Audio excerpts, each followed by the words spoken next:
하나님의 은혜와 평강의 복이 오늘 예배하시는 우리 모든 성도님들에게 함께 하시기를 주님으로 축원합니다. 네. 우리 목사님께서 휴가 중이신데 어떻게 예배를 담당할까, 설교를 전할까 한 주간에 정말 씨름을 하면서 말씀을 준비했습니다. 그러면서 한 가지 걱정이 되는 게 있더라고요. 무엇이냐면 우리 목사님께서 늘 걱정하시는 게 3부 예배 때 가면 손을 어떻게 해야 되냐, 여기 올려야 되냐, 이렇게 해야 되냐, 이런 고민들을 하죠. 저도 지금 마찬가지입니다. 이 빈 손을 어떻게 해야 되나 하는데, 우리 성도님들이 오늘 말씀을 듣는 가운데에 상한 심령들이 위로받고 말씀 가운데 역사하시는 주님의 음성을 깊이 새겨듣는 모두가 되시기를 주님으로 축원합니다. 오늘 누구의 마음을 알아야 되냐면 하나님 마음 알면 됩니다. 누구의 마음? 하나님 마음 알면 됩니다. 하나님 마음. 우리가 인생을 살아가면서 많이 떠올리는 그런 문장들이 몇 개가 있지요. 그때 그 길을 선택하면 얼마나 좋았을까? 그때 그 선택 한번 잘했으면 얼마나 나의 다른 길이 펼쳐졌을까라는 이제 그런 기대감을 갖게 됩니다. 때론 그것 때문에 후회하기도 하고, 때로는 그것 때문에 아차 하는 그 순간, 그 경험들을 하게 될 때도 있습니다. 프랑스의 문학가 장폴 사르트르라는 사람이 이런 말을 했답니다. 많이 들어보셨을 겁니다. 우리 인생은 영어 B와 D 사이에 있다. B는 벌스고 D는 데스, 삶과 죽음의 사이에 무엇이 있냐면은 C가 있다라고 이 샤르트르는 이야기했습니다. B와 D 사이에 있는 C, 이 C는 바로 초이스, 선택입니다. 우리 성도님들 오늘 교회 오시면서도 많은 선택과 그런 결정을 하기 위해서 고민하셨지요. 오늘 무엇을 입을까? 오늘 점심은 무엇을 먹을 수 있을까? 그리고 오늘 저녁에는 사랑하는 사람들과 어떤 약속을 할까라는 그런 고민들과 결정들을 가지고 오셨을 것입니다. 우리 인간은 삶 속에서 수많은 선택을 하게 됩니다. 그리고 이 모든 이 선택으로 말미암아서 우리의 인생이 완전히 바뀌기도 하고, 그리고 때늦은 후회를 하기도 합니다. 어떤 갈림길은 조용히 지나가지만 나중에 그 길을 돌아서 봤을 때에 이 길에는 이런 뜻이 있었구나라는 것들을 우리는 생각해 볼 수도 있습니다. 우리의 이 작은 선택들이 모여서 오늘 이 하루를 만들고 또 우리 인생의 방향을 결정하게 되는 것입니다. 그런데 우리 인생 가운데에 결정적인 그런 선택을 해야 될 때가 있습니다. 인생의 아주 중요한 결정, 회사를 들어가거나 아니면 자녀의 입시를 두거나 아니면 해외 이민을 가거나 여러 가지 인생 일대의 가장 중요한 결정을 할 때에 우리 성도님들은 어떤 우선순위를 가져보셨습니까? 인생의 가장 중요한 문제를 결정하면서 하나님께 기도하지 않고 내 마음, 내 의지대로 먼저 결정하지 않았는지를 다시 한번 돌아보게 되는 것이지요. 그래서 이 인생의 길, 인생의 갈림길에 대해서 미국 시인 로버트 프로스트라는 이 사람이 가지 않은 길이라는 그런 시를 썼는데, 우리 인생의 이야기들을 이 두 가지의 길을 통해서 고스란히 단단한 어조로 들려주고 있습니다. 우리 PPT 보면서 이 로버트 프로스트의 시가 어떤 의미를 담고 있는지 한번 읽어보도록 하겠습니다. 제가 읽습니다. 단풍 든 숲 속에 두 갈래 길이 있었습니다.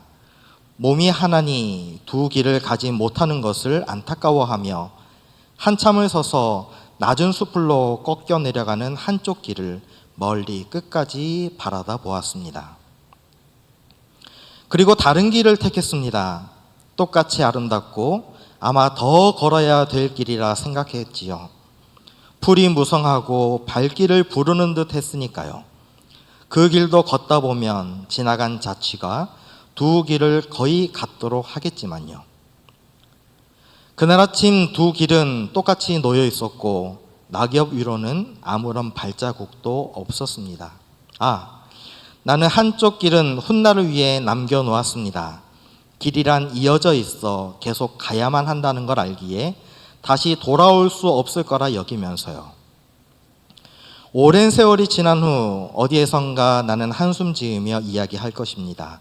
숲속에 두 갈래 길이 있었고 나는 사람들이 적게 간 길을 택했다고, 그리고 그것이 내 모든 것을 바꾸어 놓았다고. 네, 이상입니다. 이 시에서는 아무도 아멘을 안 하시네요. 우리가 이 프로스트의 시의 몇 구절만 읽어도 우리 인생 가운데에는 중요한 결정, 그 선택으로 말미암아서 완전히 달라질 수 있구나라는 것들을 이 시인의 이야기를 통해 들어볼 수 있습니다. 사람들은 종종 확신을 갖고 선택을 내리고 싶어 합니다. 더 나은 길을 가고 싶다, 더 안전한 길에 서고 싶다, 그리고 더 옳은 길을 가고 싶다라는 것이 우리 인생의 선택입니다. 우리가 어느 쪽이 정답인지도 모른 채 우리는 결국 한쪽 면만을 선택하게 되지요. 그리고 나머지 한쪽은 가지 않은 길이 됩니다. 그 선택이 훗날에 어떤 의미를 갖게 되는지 오직 그 길은 어떤 사람이 알 수 있다? 걸어본 사람이 그 길을 알 수 있는 것입니다. 오늘 말씀 본문으로 들어가서 보면 이 예레미야 시대에 유다 백성들이 이 바벨론이라는 강대국에 의해서 전쟁과 이 성이 포위되는 그런 일들을, 참담한 일을 겪게 됩니다. 이런 절체절명의 나라의 국군이 달려있는 그런 순간 가운데에 이 이스라엘 백성들, 남유다 백성들은 어떤 선택을 할 것인가를 우리는 이 말씀을 통해서 지켜보게 됩니다. 하나님은 이 이스라엘 백성들에게 두 가지 길을 제시를 하셨습니다. 첫 번째는 성 안에 남아서 스스로 지키는 길. 그것은 인간적으로는 용기가 있어 보이지만 사실은 죽는 길입니다. 다른 하나는 그 성을 빠져나와서 바벨론에게 항복하라. 이건 자존심이 조금 상하기는 하지만 하나님께서 너희는 살리라, 살 것이다 라고 약속하신 그런 생명의 길입니다. 오늘 우리가 이 말씀을 통해서 하나님이 우리 인생 앞에 두시는 생명의 길이 무엇인지, 그리고 어떻게 그 길을 선택할 수 있는지를 이 말씀을 통해서 살펴보고자 합니다. 우리가 이 역사적인 배경을 조금 더 이제 알아야 될 필요가 있는데, 이 예루살렘 이 당시의 남유다의 왕은 시드기야 왕이었습니다. 왕 이름이 무엇이라고요? 시드기야 왕. 이스라엘의 마지막이었습니다. 이 요시야 왕의 선왕이었다라고 하는, 통치를 아주 잘했다라고 하는 요시야 왕의 선왕 요시야의 세 번째 아들이었는데, 나중에는 그 왕위를 차지할 수 없는 사람이었지만 조카들이 다 끌려가고 하다 보니까 나중에 어부지리로 왕의 자리에 올라가게 된 이 시드기야. 원래는 이 마따니아라는 이름을 가지고 있었습니다. 근데 이 사람이 하나님을 경외하고 하나님을 예배하고 하나님의 뜻에 순종하는 그런 삶을 살았으면 좋은데 그렇게 살지 못했습니다. 그 나라를 더욱더 하나님을 경외하는 나라로 만들었으면 하나님께서 이렇게 하시지도 않았을 것이지만 그 나라는 점점 쇠망의 길로 가고 있습니다. 그래서 우리가 읽지 않았지만 21장 1절과 2절 말씀 보면 이런 내용이 있습니다. 제가 요약해 드리겠습니다. 이 시드기야 왕이 이 바스훌과 스바냐라는 사람을 예레미야에게 보냅니다. 너희는 예레미야에게 가서 내 말을 전하라. 그리고 우리 이스라엘을 위해, 예루살렘을 위해 기도하라. 예레미야에게 부탁하는 것이지요. 그러면 혹시나 하나님께서 우리를 살려주실 것을 우리가 조금이라도 기대한다라는 그 이야기를 시드기야가 전했습니다. 그러나 예레미야를 통해서 돌려오는 하나님의 메시지는 이것입니다. 너는 바벨론 왕에 의해서 죽게 될 것이고 그 나라, 너희 나라 이스라엘 백성들은 전부 포로로 끌려갈 것이다 라고 하나님의 약속의 말씀을 전하고 있습니다. 당시 그 나라가 처한 이 나라의 운명들을 보면은 이런 상황이었습니다. 예루살렘은 2년 동안 바벨론에게 포로가 되면서 그렇게 포위가 되어 있었고, 그 다음에 이 기근이 심해져서 성 안에는 먹을 것이 점점 없어졌습니다. 위생 상태가 악화되면서 전염병이 돌았고 군사력도 외교력도 바닥이 났습니다. 그나마 밧줄이라고 생각했던 이 애국과 손을 잡으려 했지만 그것마저도 실패를 해버렸습니다. 여기에서 우리가 생각할 수 있는 것은 왜 하나님을 붙잡지 않느냐, 왜 하나님을 선택하지 않았느냐라고 우리는 그들에게 물어볼 수 있습니다. 그런데 나라가 망하려면 당시의 지도자들, 종교 지도자들의 이 많은 생각들이 이런 생각으로 빠지게 되는 것 같습니다. 남유다 지도자들이 이런 생각을 했다고 합니다. 야, 우리에게는 하나님이 계시는 예루살렘 성전이 있으니 하나님이 지켜주실 거야. 우리에게는 십자가가 있으니 하나님 나를 지켜주실 거야. 그러나 진실된 믿음도 없이, 진실된 행위도 없이 단순히 교회 공간만, 그리고 십자가만 있다고 하니까 하나님이 나와 함께 하실 거라는 그런 기복적인 신앙에 빠져있는 그런 종교 지도자들이 있었습니다. 그러나 하나님께서 진정 원하시는 것은 함께 따라합니다. 회개와 순종이라. 네, 지금 우리에게도 요청하시는 것이, 진정 원하시는 것은 회개하라, 그리고 하나님을 믿고 따르라, 순종하는 삶을 살라라고 우리에게 명령하십니다. 아무쪼록 우리 수선중앙교회 모든 성도님들이 하나님께 진정한 회개와 순종의 삶으로 나아가시는 모두가 되시기를 주님으로 축원합니다. 그래서 이 회개와 순종이 있으면 회복되지만 이들에게는 그것조차도 있지 않았습니다. 그래서 예레미야를 통해 충격적인 말씀을 주십니다. 성에 남으면 죽고 나가서 항복하면 살 것이다. 입장을 바꿔놓고 우리에게 이런 이야기겠다면, 하나님 무슨 말씀이십니까? 조국 대한민국의 독립을 위해서 우리는 항복하지 않고 끝까지 지켜야 됩니다 라고 이야기할 수 있지만, 여기는 상황이 조금 다릅니다. 여기는 하나님의 명령입니다. 바벨론에게 항복하라, 그러면 살 것이다 라는 것이 하나님의 약속인 것입니다. 오늘 말씀의 제목을 우리 다시 한번 상기하면서 읽어보도록 하겠습니다. 함께 따라합니다. 생명의 길, 사망의 길. 우리 성도님들 듣기만 들어도 이 두 가지 중에 어떤 길을 선택하시겠습니까? 당연히 사는 길, 생명의 길, 살 수 있는 길이라면 그 길을 선택하는 것입니다. 그러나 눈앞에 있는 이득과 앞으로 아직 나타나지 않는 그 현상으로 말미암아서 전쟁이 일어날까? 바벨론이 우리를 침공할까? 그냥 이대로 살자 하다 보면 실제로 바벨론은 침공에 들어오는 것입니다. 우리가 과연 하나님 편에 서 있는가? 우리는 과연 하나님과 함께 동행하는가를 고민해 본다면 우리는 지금 어느 길에 설 것인가를 결정하기에 고민하게 될 것입니다. 우리 성도님들은 생명의 길을 선택할 수 있는 모두가 되시기를 주님으로 축원합니다. 그래서 오늘 우리가 읽었던 이 8절의 말씀과 아주 비슷한 말씀이 신명기 30장 19절과 20절에 나옵니다. 화면 보면서 함께 읽어보겠습니다. 함께 했습니다. 시작. 내가 오늘 하늘과 땅을 불러 증거를 삼노라. 내가 생명과 사망과 복과 저주를 내 앞에 두었은즉 너와 내 자손이 살기 위하여 생명을 택하고 내 하나님 여호와를 사랑하고 그의 말씀을 청종하며 또 그를 의지하라. 그는 내 생명이시요 내 장수이시니 여호와께서 내 조상 아브라함과 이삭과 야곱에게 주리라고 맹세하신 땅에 내가 거주하리라. 아멘. 자, 너와 내 자손이 살기 위하여 무엇을 택하고? 생명을 택하고. 이 신명기를 통하여서 이스라엘 백성들에게 주신 말씀, 약속의 말씀이었습니다.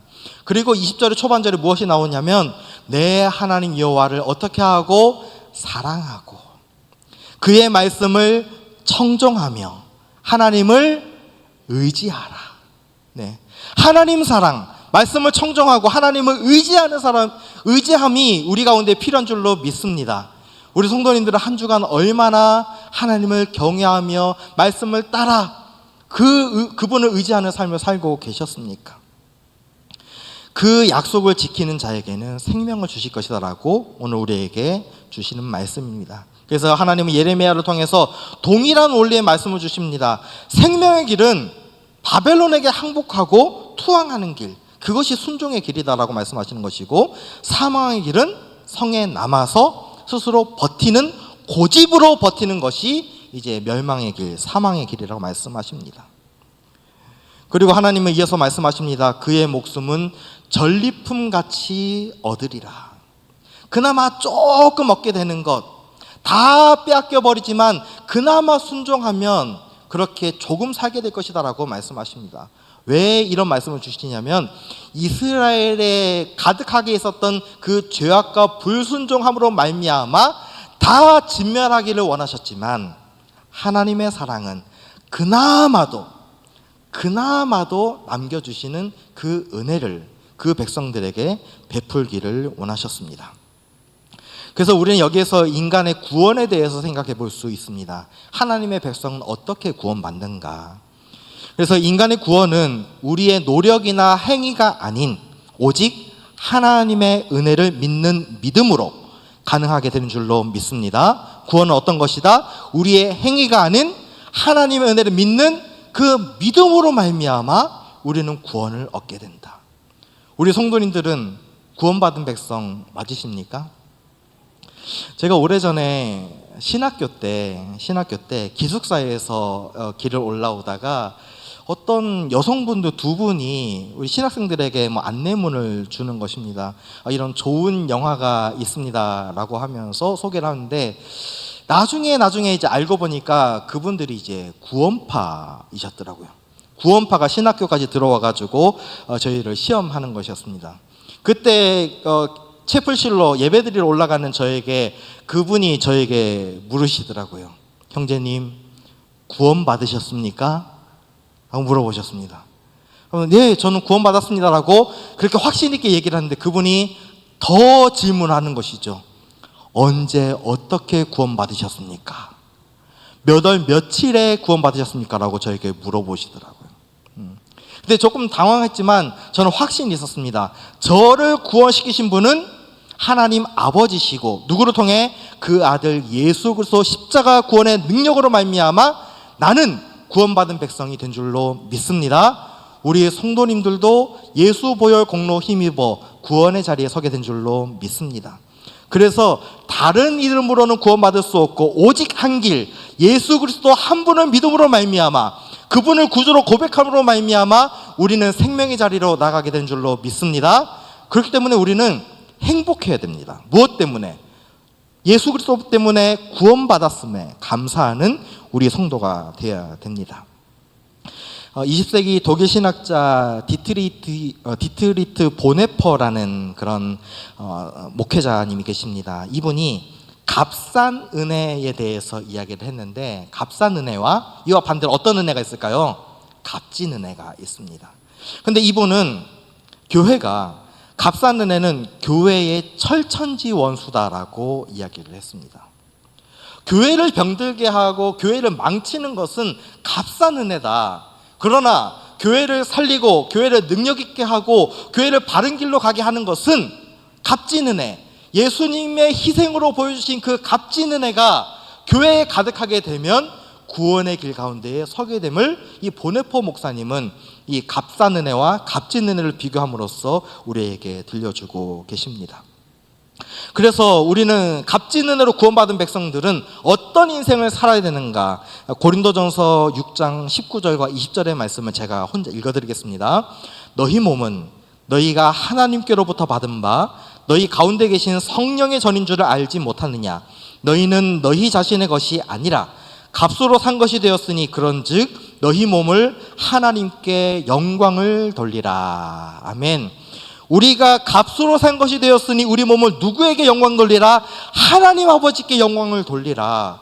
그렇기 때문에 우리 모든 인생들은 누구에게 영광? 하나님께 영광되는 인생을 살아가야 될 줄로 믿습니다. 나의 이익이 아닌 나의 만족함으로 아닌 오직 하나님께 영광되는 인생. 그래서 우리 성도님들 오늘 결단하셔야 됩니다.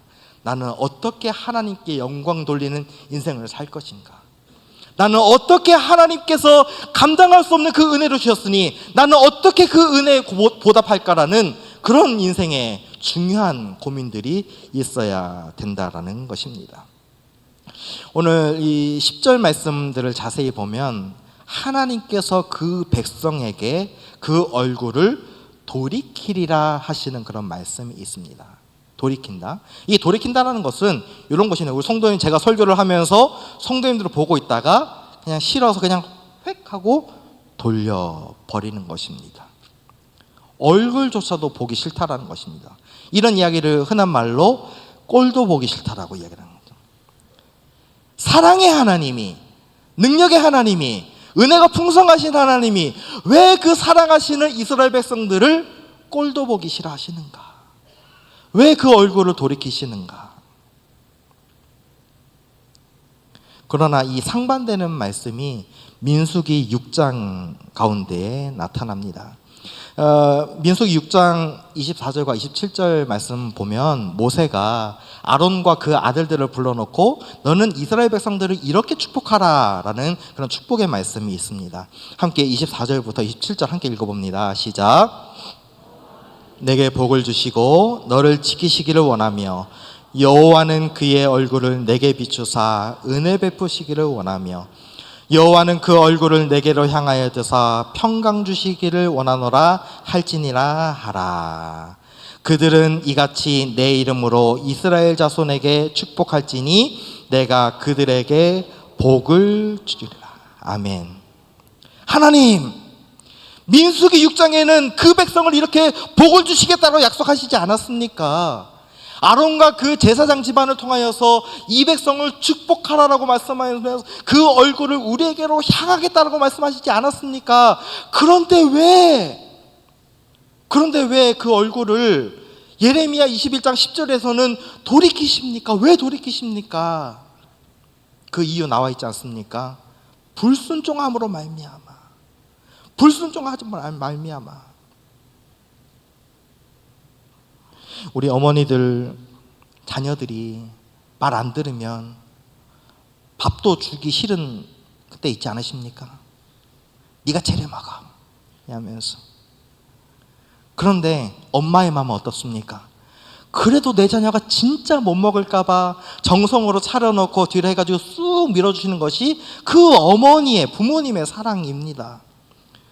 왜 우리 하나님의 사람이라고 하면서 그 은혜 가운데 머물지 못하고 그 사랑을 깨닫지 못하는가?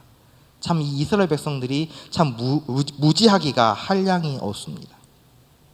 그래서 오늘 하나님께서는 이 이스라엘 백성들에게 생명의 길을 선택하라, 순종의 길을 선택하라. 예레미야를 통한 하나님의 메시지는 아주 단순합니다. 그래서 성경을 여러 번 통독하고 있다 보면은 하나님의 그 메시지는 결코 복잡하지가 않습니다. 상당히 단순합니다. 여호와를 경외하라, 사랑하라, 따르라, 순종하라, 말씀 가운데 거하라, 나를 따르라 하는 그런 단순하고 그런 명령 있는 그 말씀들이 우리 마음 가운데 부딪혀지지 않고 우리의 행위로 나타나지 않는다면 우리는 끊임없이 하나님의 말씀을 새롭게 묵상해야 될 줄로 믿습니다. 예전에 그 미국의 독립전쟁을 이끌었던 여러 이제 대통령도 있었지요. 그리고 남북 전쟁이, 노예 해방을 위한 남북 전쟁이 참 유명합니다. 그 북군을 이끌었던 그 유명한 대통령이 누굽니까? 아브라함 링컨 이 대통령이 이 북군이 남군에 의해서 이제 수세에 몰리게 됐습니다. 아주 위기의 이 절체절명의 순간 가운데 놓이게 됐습니다. 그래서 이 어느 한 그 고위 간부가, 이 강요가 이렇게 이야기를 했다고 합니다. 대통령님, 하나님이 우리 편에 서실 수 있도록 우리가 기도하겠습니다라고 그렇게 이야기를 하니까 이 링컨이 그렇게 기도하지 마십시오. 하나님이 우리 편 되기 위해서 우리가 기도하지 말고 우리가 하나님 편이 될 수 있도록 우리가 그렇게 기도합시다라고 그렇게 링컨이 이야기를 했다라고 합니다. 자, 여기에서 우리 성도님들은 오늘 결정하셔야 됩니다. 과연 오늘 순천중앙교회 예배자들은 하나님 편에 설 것인가, 아니면 하나님 편 아닌 곳에 설 것인가? 자, 성도님들 손 한번 들어보시기 바랍니다. 자, 나는 하나님 편에 서겠다. 네, 손 안 드시는 분은 겸손하신 줄로 알겠습니다. 네. 그래서 이 시편 기자가 시편 118편에 이런 말씀을 적어놨습니다. 시편 118편 6절과 9절에 있는 말씀을 함께 보겠습니다. 함께 했습니다. 시작. 여호와는 내 편이시라. 내가 두려워하지 아니하리니 사람이 내게 어찌할까. 여호와께서 내 편이 되사 나를 돕는 자들 중에 계시니 그러므로 나를 미워하는 자들에게 보응하시는 것을 내가 보리로다. 여호와께 피하는 것이 사람을 신뢰하는 것보다 나으며 여호와께 피하는 것이 고관들을 신뢰하는 것보다 낫도다. 아멘. 하나님은 누구 편? 하나님은 내 편. 나도 하나님 편. 그래서 하나님께 피하는 것이 사람을 신뢰하는 것보다 낫다라고 시편 기자를 이야기를 합니다. 여호와께 피하는 것이 어떤 세상의 권력자들과 능력자들을 의지하는 것보다 더 낫다라는 것이 오늘 시편의 고백입니다. 오늘 저는 이제 생명의 길과 사망의 길에 대해서 이야기를 드렸습니다. 생명의 길은 하나님 편에 서는 것. 그러나 그 순종하기가 여간 어려운 일은 아닙니다. 그러나 해야 되는 것이 순종입니다. 다른 하나, 이 생명의 길은 고집의 길입니다. 고집불통의 길, 내 마음을 바꾸지 않는 것, 끝까지 하나님 말씀에 불순종함으로 나가는 것이 이 불순종의 길입니다. 이것은 끝까지 내가 옳아, 하나님은 아니야, 나만이 옳다라는 그런 고집스러운 것들을 꺾지 않으면 하나님께서는 언젠가 그것을 책망하시고 벌하시게 되는 것입니다. 그래서 이 고집은 하나님의 뜻을 가리는 장애물이라고 이야기를 합니다. 고집은 하나님의 뜻을 가리는 무엇이다? 장애물이다. 이것을 넘지 못하면, 이것을 넘어버리지 못하면 끝까지 내 고집의 길에 설 수밖에 없을 것입니다. 말씀보다도 내 경험을 더 신뢰할 때에, 기도하는 것보다도 내 계산을 더 앞세울 때에, 그리고 하나님의 경고보다 세상의 소리를 더 듣기 좋아하는 그 일을 쫓아다니다 보면 하나님의 음성에 귀를 기울일 수가 없습니다. 예레미야 시대 때의 생명의 길은 바벨론에게 항복하는 길이라고 말씀드렸습니다. 그러나 오늘 우리에게 적용되는 그런 이야기는 예수 그리스도께 항복하는 것이 생명의 길인 줄로 믿습니다. 함께 따르겠습니다. 예수 그리스도께 항복하는 길. 네. 항복은 어떻게 합니까? 항복은 어떻게 합니까? 두 손을 번쩍 들어서 나는 당신과 싸울 의지가 없습니다. 그리고 깃발을 들 때 백기를 들어서 이거 흔들면 그것이 항복의 의미입니다. 우리가 어떤 상황 가운데 있든지 어떤 위기에 처해 있든지 간에 우리가 백기를 들어 하나님께 항복하면 하나님께서 대신하여 싸워주시고 나의 하나님, 우리 하나님이 되어준 줄로 믿습니다. 그래서 우리는 예수님께 꼭 붙어 있어야 됩니다. 그 나무 가지 대신 그 예수님께 붙어 있지 못하면 우리는 불에 던져져 살라질 수밖에 없습니다. 그래서 우리는 요한복음 14장 6절에 있는 말씀을 주의 깊게 들어야 됩니다. 제가 읽어드립니다. 예수께서 이르시되 내가 곧 길이요 진리요 생명이니 나로 말미암지 않고는 아버지께로 올 자가 없느니라. 아멘. 제가 참 사랑하는 말씀입니다. 그런데 이 말씀 보면 내가 뭐라고 말씀하십니까? 내가 길이요 진리요 생명이다. 그리스 말로 된 이 헬라어 성경을 보면 이 길, 진리, 생명이라는 그 글 앞에 이 관사가 붙어 있습니다. 영어로 이야기하면 더. 그래서 그 길이고 그 진리고 그 생명이라고 이야기하는 것은 다른 길은 없고 오직 예수 그리스도만이 유일한 생명의 길이라고 말씀하시는 것입니다. 우리 성도님들이 이 말씀을 읽을 때에 그렇게 읽어보세요. 아, 예수님은 나의 유일한 생명의 길이십니다. 유일한 능력의 진리이시고 유일한 생명의 길이신 줄로 내가 믿습니다라고 고백하면 주님께서 그 모든 것들을 받으시고 흠양하시는 줄로 믿습니다. 제가 오래전에 읽은 책 중에 예수전도단 이런 출판사에서 출간된 그리스도인의 권리포기라는 그런 책이 있습니다. 아마 읽어보신 분들도 이제 계실 텐데 이 그리스도인의 권리포기라는 책 저자가 김원호 목사님이십니다. 이분이 책 쓰신 그 내용들을 다 알려드릴 수 없지만 그 서론과 이제 결말 부분에 보면 이런 내용이 있습니다. 잘 들어보시기 바랍니다. 자신의 권리를 포기하지 않고는 하나님의 말씀에 순복할 수 없습니다. 권리를 포기하지 않으면 신앙 따로 삶 따로 되기 때문입니다. 아무리 신앙생활을 오래 하더라도 그 사람의 신앙은 성숙해지지 않습니다. 하나님 앞에서 모두 포기하면 하나님의 것과 하나님의 마음과 하나님의 비전이 나의 것이 됩니다. 하나님은 오늘도 그분의 음성 앞에서 자신의 권리를 포기하고 믿음으로 사는 사람을 찾고 계십니다. 즉 하나님의 음성을 듣고 나서 들은 그대로 따르며 비록 내 능력으로는 감당할 수 없는 것이라도 하나님이 행하실 것이라고 온전히 신뢰하는 사람을 찾으시는 것입니다. 오늘도 하나님은 바로 그러한 사람을 통해 그분의 뜻을 이루어 가십니다. 아멘.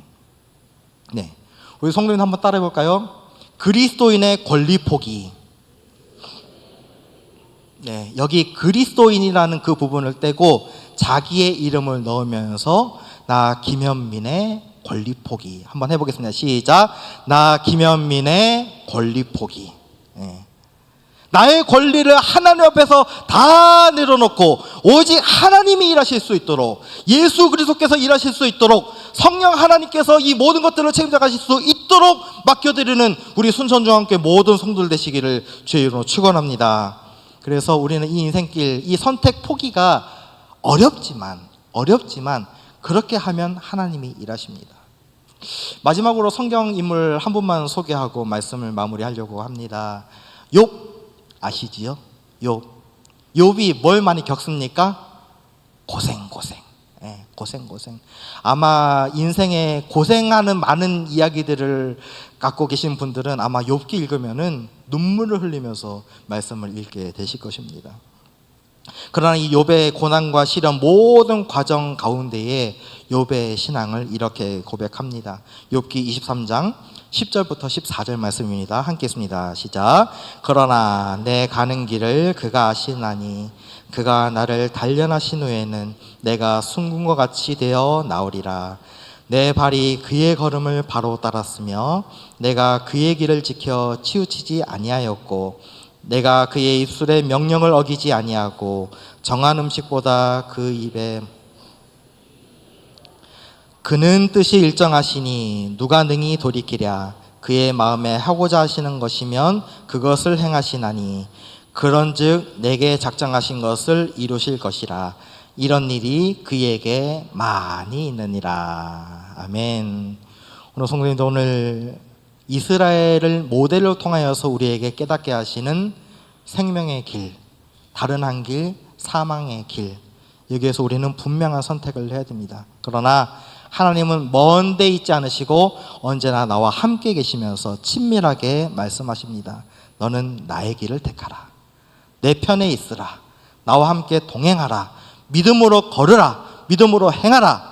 그 길을 선택하시면서 선포하시며 나가는 우리 순천중앙의 모든 믿음의 권속들 되시기를 주님으로 축원합니다.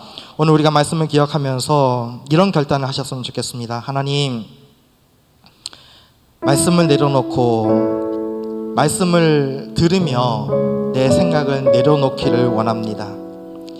때로는 말씀보다 내 경험과 논리를 더 신뢰할 때가 많이 있었습니다. 주님, 용서하여 주시옵소서.